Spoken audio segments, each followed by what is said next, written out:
Olá, hoje nós vamos falar sobre o novo processo de importação, a do INPE.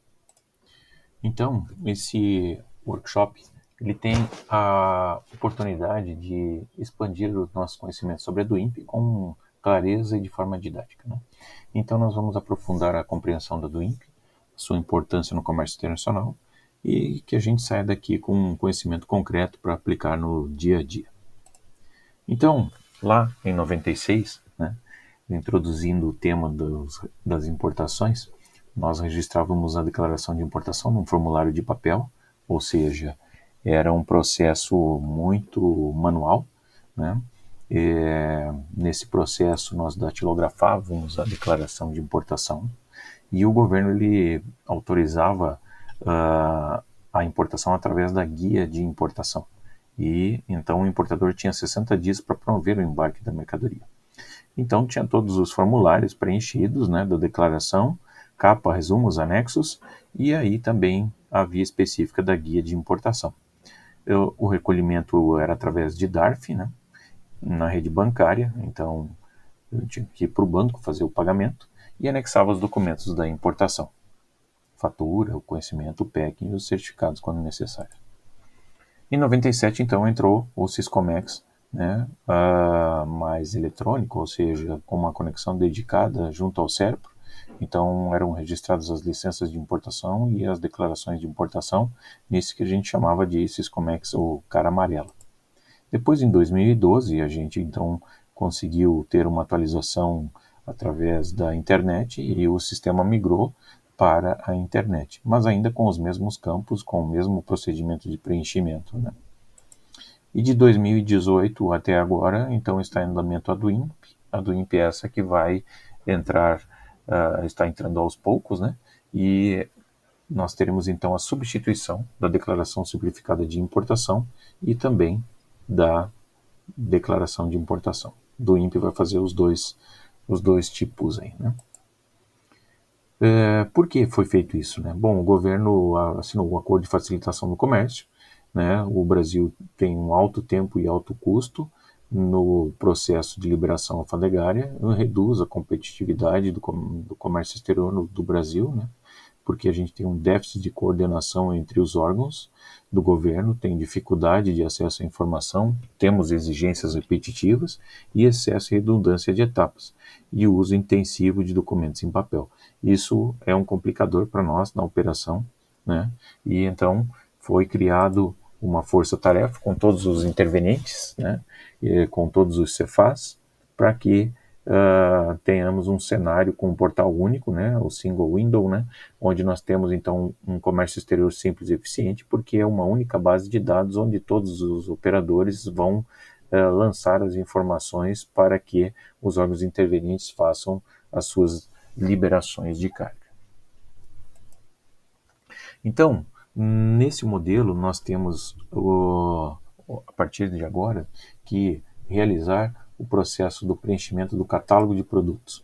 Então, o catálogo de produtos ele é obrigatório para o processo de importação através da DUIP.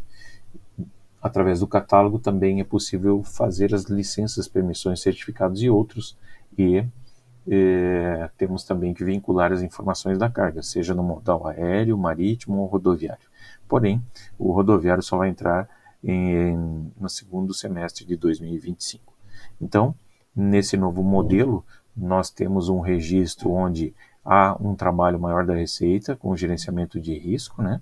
E através de todos os softwares de inteligência artificial, e também temos que revisitar todas as informações que são disponibilizadas nos processos para que não ocorra nenhum erro de preenchimento das informações.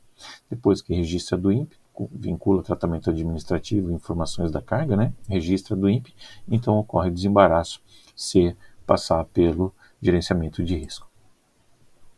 Esse é o nosso novo formatação, né, do portal único, a do INPE, então ela engloba, além da declaração única, né, os módulos de drawback, de gerenciamento de risco, a janela única de inspeção, para inspeção dos órgãos intervenientes e para a conferência aduaneira, os módulos CCT, né, controle de carga e trânsito, então aéreo, marítimo e rodoviário, o pagamento centralizado de comércio exterior, ou seja, aqui também são realizados os pagamentos e as exonerações, no caso de ICMS, também teremos os pagamentos das taxas dos órgãos anuentes, o tratamento tributário, as licenças, permissões, certificados e outros, e os sistemas que estão junto também nesse processo, que é o catálogo de produtos, os atributos e a anexação de documentos. A anexação não é obrigatória, mas anexação o que seria? Seria anexar uma ficha de emergência, um catálogo do produto, uma foto, um folder, né? Então, nesse momento, isso não é necessário. Então, nós temos a possibilidade de fazer o processo somente cadastrando o catálogo e os atributos do processo de importação, para o processo de importação. Esse novo layout ele promove a eficiência da coordenação, né? Porque a gente tem aí um processo mais célere, né? Um processo que pode ser antecipado. Inclusive a gente pode citar o caso da operação, né, do que aconteceu em Guarulhos e também em Campinas, naquele momento em que houve a pandemia, né? Então todo o processo ele foi antecipado, né? Também teremos o canal único da declaração de importação, né? Teremos a ação coordenada entre os órgãos, a simultaneidade de conferência da mercadoria, ou seja, todos os órgãos podem conferir, né, no mesmo tempo, porque toda a base de dados vai estar vinculada, inclusive no que diz respeito às inspeções de mercadoria, os terminais estão se preparando para filmar e deixar registrado sem que o fiscal tenha que ir no recinto para fazer essa inspeção. Harmonização de conceitos, né? Compartilhamento de bases de dados, o licenciamento múltiplo para várias operações e o pagamento centralizado de comércio exterior. Então, no novo processo de importação, o importador ele vai cadastrar o catálogo de produtos e vai fazer um LPCO que vai substituir a LI se o produto dele tiver LI, né, ou se tiver o LPCO. O LPCO ele serve para que o importador registre, então, um produto que vai ter a anuência do órgão interveniente no processo de importação. Então, vamos supor, posso ter um Ministério da Agricultura para deferir um fertilizante, posso ter uma Anvisa para deferir um processo de shampoo, então eu posso fazer um licenciamento, né, mais abrangente. Vamos supor que seja autorizado fazer um LPCO de 1 ano para fertilizante. Então vai fazer um LPCO de 1 ano, vai deferir esse processo junto ao Ministério da Agricultura e você vai poder utilizar esse mesmo LPCO para várias do INPS. Então eu faço lá um LPCO de 100 mil toneladas e vou importando 10 mil toneladas por mês, então eu vou abatendo o saldo daquele LPCO. Então, o novo processo de importação, ele vai ter a principal documento aqui, né, o catálogo de produtos, depois, se tiver o LPCO, executa o LPCO, se não tiver, vai direto para a do INPE, o gerenciamento de risco dos intervenientes, então, os anuentes e Receita Federal podem solicitar algum documento, alguma inspeção que seja feita na mercadoria, e depois ocorre o desembaraço. Voltando aqui, né, nós temos então o processo de forma antecipada, né, e isso a gente vai tratar depois com os canais antecipados também, principalmente se a empresa for OEA, né, e teremos o canal único de importação, onde se algum dos intervenientes abrir o container, né, então ele vai mudar para canal de conferência.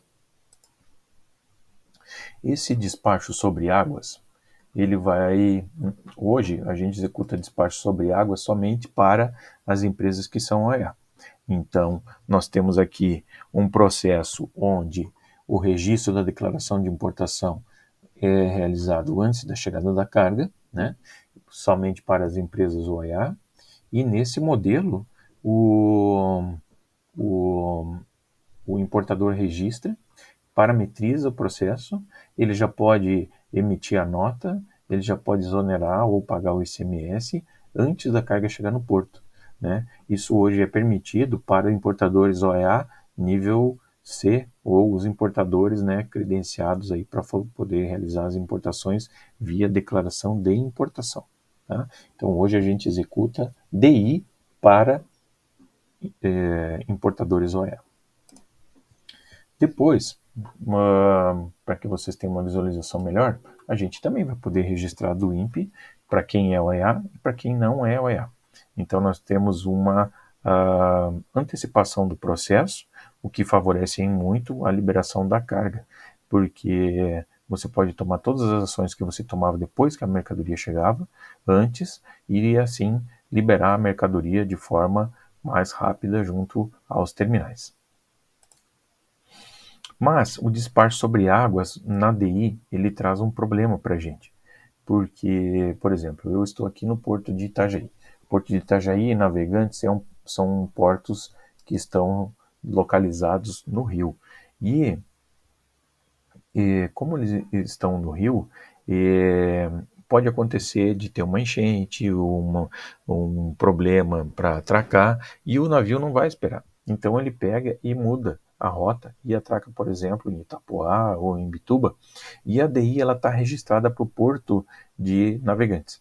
Mas o armador largou lá em Bituba. Então, para não ter que cancelar a declaração, a Receita autorizou criar um CE de serviço, e aí o importador faz uma DTA de Imbituba para Navegantes, e aí em Navegantes ocorre a liberação.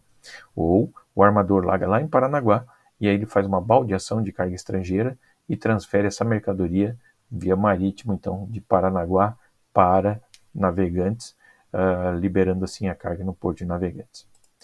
Já na do INPE, se isso acontecer, bastará que o armador basta que o armador faça, né, a alteração do mercante para que a gente possa então fazer a retificação na do INPE, né, evitando assim que tem que ser cancelado o processo, né, ou evitando aquele processo de remoção da carga.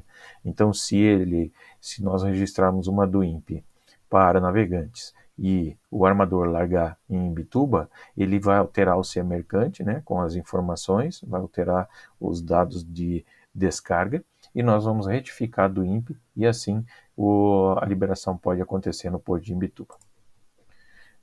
Como se insere o gerenciamento de risco, né? Eu falei bem pouco do gerenciamento de risco, mas o gerenciamento de risco é o que a gente vai ver cada vez mais nas operações, já que a Receita Federal quer estimular a conformidade aduaneira, né? Ou seja, mais controle, mais ostensividade, né? Para que se tenha aí menos riscos e mais benefícios. Então, todos os processos eles passam por essa criticidade agora, tanto que vocês veem aí cada vez mais a ação das receitas nos portos, né? Apreensão de drogas, né? Inclusive escaneando também com os containers, né? Então nós temos aí o Cisão, Anitta, Patroa, que são os softwares de inteligência artificial que fazem a validação dos dados, né? Tanto com relação a NCMs e descrições, né? Como também alguma outra necessidade eventual que possa vir a ter, como verificar se o produto está dentro dos padrões aceitos pelos processos, né? Estão dentro das conformidades exigidas pelas nossas normas, né? E a do INPE e o módulo de gerenciamento, como que eles funcionam juntos, né? A primeira questão é quando se revela o canal. Então não há mais um lote de declarações, cada do INPE contará o seu tempo de análise. Então, antigamente, a gente registrava uma DI 7 horas da manhã, outras 8, outras 9, outras 10, e o canal saía, por exemplo, meio-dia. Então, existia essa possibilidade de você agilizar o processo no processo de importação, sem que tenha a, a, a necessidade de um processo esperar dar o tempo limite, né? Então agora, com esse novo modelo, nós vamos ter que esperar 3 etapas aqui, 3 condições, né? Tem o tempo de análise local, teremos o evento revelador, a atracação, e depois o tempo de análise após o evento, né? O canal só vai ser revelado após o cumprimento dessas 3 condições. Então, por exemplo, o armador vai lançar aqui o CE mercante, o importador ele vai lançar a do INPE, vai fazer o registro da do INPE, vamos supor que seja 3 dias, 4 dias antes da atracação do navio. Então você veja aqui que tem que transcorrer esse tempo de análise local. Isso pode acontecer sobre águas, aí acontece a atracação.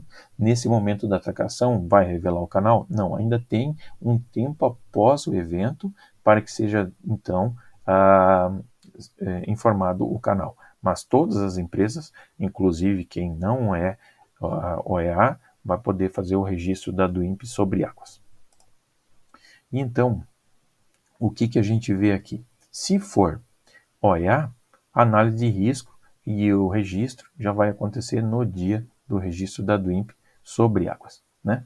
É muito importante, então, que a gente tenha essa separação, né, entre esses dois modelos, né? O OEA e quem não é OEA. Essa diferença básica no processo. Então, como o novo processo pode contribuir para a visão, né, do gerenciamento de risco, né? A gente tem um módulo, então, nesse novo processo que permite a criação de parâmetros de seleção mais customizáveis. Ele estimula o mapeamento prévio, né, dos perfis e dos riscos. Ele permite uma identificação de assuntos e resultados retroalimentando o processo. Ele tem o gerenciamento de risco orquestrado, canal único, regras que podem ser cadastradas em várias etapas do fluxo. Ele é especializado, então você tem regras de gerenciamento que podem direcionar a DUIMP a uma equipe nacional específica também. Possibilidade de modulação da incidência de um parâmetro de seleção, né? Determinado produto pode cair aí num determinado canal, né? E esse módulo Paris, né, que é um painel de acompanhamento de risco que permite essas análises em tempo real. Então, o principal desafio que a gente enxerga, né, é a mudança de cultura. Aqui é o canal único, né? Então fica muito evidente agora que só vai ser canal verde se todos os processos com todos os intervenientes sejam canal verde, ou seja, não tem uma exigência documental, não tenha que abrir o container para verificar a carga. Se a Anvisa pedir para abrir para fazer uma coleta, vai ser vermelho. Se o mapa pedir para abrir para olhar o container, vai direcionar para canal vermelho. Então nós temos agora esse trabalho que deve ser realizado, né, diferente do que era no passado. Integração com arrecadação. Esse slide é bem importante também, porque ele separa, né, ele beneficia também as empresas que são OEA. Então vamos lá. Se uma empresa OEA registra um processo e recolhe imposto maior, ela pode ter o diferimento do pagamento do tributo e o desbloqueio automático para um próximo processo. A empresa OEA, ela também poderá registrar uma DI no mês de novembro, por exemplo, e recolher o tributo só no 20º dia do mês subsequente, ou seja, no mês de dezembro. Isso já foi aprovado na COANA, falta passar na Câmara dos Deputados e no Senado, para que seja possível, então, o operador econômico autorizado ter o registro no mês, o pagamento no outro. Isso dá maior fluxo de caixa para as empresas, né? E hoje o que a gente recolhe de impostos? O II, o IPI, o PIS, o COFINS, antidumping, né, CID, etc., no momento do registro do INPE. Mas o ICMS ele também vai ser incorporado aqui, né? A reforma tributária fará com que o recolhimento do ICMS seja também realizado na operação de importação dentro do Portal Único. Também estamos vislumbrando, né, e já tem alguns órgãos que estão trabalhando para que as taxas dos licenciamentos e de inspeções sejam efetivamente realizados dentro do Portal Único.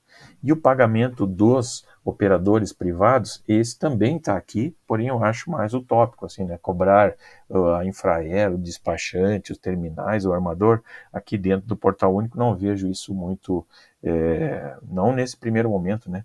Eficaz para todos, né? Principalmente porque vão controlar tudo efetivamente, né? Então, hoje a gente já posso dizer que essa telinha está um pouquinho desatualizada, né? O Itaú, o Banco do Brasil, o Santander, Citibank e a Caixa Econômica já estavam em módulo de produção e em homologação a gente estava com o Bradesco, que eu acredito que também já tenha concluído esse cadastro. O que é importante a gente lembrar? Bom, vocês autorizavam a importação a debitar os impostos na conta de vocês, num processo em que vocês apresentavam um documento junto ao banco solicitando essa autorização. O que vai mudar agora? Está mudando o processo. Agora nós temos uma do INPE. Então tem que entrar em contato com o banco, verificar se precisa fazer alguma outra atualização, emitir uma nova requisição para que o nosso despachante, com o CPF dele, possa debitar a do INPE, os impostos da do INPE na conta de vocês como era feito no processo de importação da DEI. O cronograma atualizado, ele está já na página da Receita Federal, né? Então nós temos aqui processos que são marítimos, sem anuência, RECOF, REPETRO e admissão temporária, registrando agora nos meses de outubro, novembro e dezembro. A partir do ano que vem, nós vamos ter então os outros processos, nos outros modais e com anuentes. Mas aí a gente ainda precisa saber como será esse processo, se o anuente já está preparado para fazer o deferimento do LPCO, quem vai ser esse outro anuente. Então a gente vai ter um cronograma mais detalhado em breve com os órgãos que vão entrar em autorização a partir de janeiro, né? De janeiro a março de 2025. Depois disso, eles então apresentaram esse cronograma detalhado, né, da primeira semana de outubro, a segunda semana, a terceira e quarta e a primeira semana de novembro, então entrando os processos primeiro no Cefaz do Rio de Janeiro. Então o Rio de Janeiro eles testaram a DUIMP com RECOF e REPETRO, depois para todos os Cefaz, RECOF e REPETRO, e agora nós temos então RECOF, REPETRO e admissão temporária já validados, né? É um processo que tem que ser realizado através de DUIMP. O sistema não deixa registrar em outro formato, ok? Bom, de acordo com esse estudo do internacional, né, que é uma referência no tema, do tempo como barreira de 2011, a cada dia reduzido no processo de importação, temos uma economia gerada aí que pode atingir de 0,8% do valor das mercadorias. Por isso que é importante a gente antecipar o processo, né, e registrar ele de forma antes da chegada. Bom, nossas soluções do catálogo, né? Nós buscamos aqui realizar uma análise específica para cada processo, orientando os clientes ao cumprimento das normas, né? Nós temos ações pautadas na credibilidade e na confiança, né? Contamos com uma equipe experiente que atua em diversos segmentos industriais, nacionais, multinacionais e junto a órgãos anuentes. Então, a gente sugere evitar os atrasos, né? Solicite o cadastro antecipado para a nossa equipe. Nós podemos ter vários escopos de atividades, a sugestão de classificação fiscal, revisão da descrição e da classificação, elaboração da descrição, cadastro simplificado de produtos, o cadastro de operador estrangeiro. Nós temos um software que faz o monitoramento do produto, então, como tem atualizações regularmente dos atributos, né, realizados pela SESEX e pela Receita Federal, o nosso sistema fica monitorando caso algum produto seja desativado em função dessas atualizações. Temos também o processo de consulta formal de classificação fiscal junto à Receita Federal. Esse sim é um trabalho diferenciado que exige esforço de todos, né? Assim como o catálogo também vai exigir esforço de todos, mas o que eu quero dizer é que nesse caso, sim, aí temos uma validação, né, da classificação fiscal. No primeiro momento nós sugerimos, então a sugestão ela nos compete como como um trabalho de meio. Né? Já uma consulta à classificação fiscal e a resposta da Receita, aí é um trabalho de fim, né? Então a Receita definiu qual a classificação fiscal. Nós não podemos vir aqui e simplesmente dizer que a classificação de vocês é específica, né? Temos que ter uma validação de algum órgão. Então, nada mais célere do que o da Receita Federal para autorizar isso, né? Então, o objetivo aqui do catálogo é elevar a qualidade da descrição do produto, né, organizando em atributos, promover a facilidade e a segurança na classificação fiscal, permitir que as informações do produto sejam fornecidas uma única vez, para você utilizar em vários processos, permitir a concessão de licenças para o produto, ao invés de licença para cada operação, né? A nossa licença flex ou a licença guarda-chuva, como querer chamar, né, que vai poder ser realizado nos processos. Claro que a gente tem que ainda aguardar cada órgão anuente definir qual será, né, quais serão as NCMs que poderão ser utilizadas nesse processo de uma licença com um prazo maior. A descrição mais detalhada da mercadoria, mediante utilização de atributos parametrizáveis, redução da utilização da descrição do texto livre, anexação de fotos e laudos, certificados, registros, etc. Isso se a empresa quiser adicionar. Criação de um cadastro de operadores estrangeiros para registro prévio de fabricante, produtor, exportador, possibilidade de modificação dos atributos sem necessidade de manutenção do software via cadastro de atributo, E aí tem a criação do comitê gestor, né, da Receita Federal, que são eles que fazem as alterações nos atributos, né? Então a gente fica acompanhando isso também. Bom, então nós temos aqui uma figura que ilustra bem o que nós temos no processo. Nós temos um atributo do catálogo, nós temos atributos do LPCO e nós temos atributos da DWIMP. Então, um atributo do catálogo, por exemplo, né? Vai lá, descreve, coloca para que serve o produto, né? Depois, no LPCO, então eu vou identificar o número do registro do produto, a data de validade, o lote, né? E a data de fabricação. São itens do LPCO, onde a Anvisa vai fazer o deferimento, né? E os atributos da DWIMP? Bom, eu posso colocar, por exemplo, um atributo relacionado a um veículo, colocar o número do chassi do motor. Então, existem atributos distintos para cada módulo dentro do processo. Vai depender do tipo de produto que a gente vai importar. Então aqui nós temos uma descrição de campo livre e uma descrição de como vai ser no novo processo. Então, a descrição do campo livre. Então, hidróxido de sódio, soda cáustica, pó, estabilizante, número do CAS, fórmula, condicionamento, aplicação e a cor.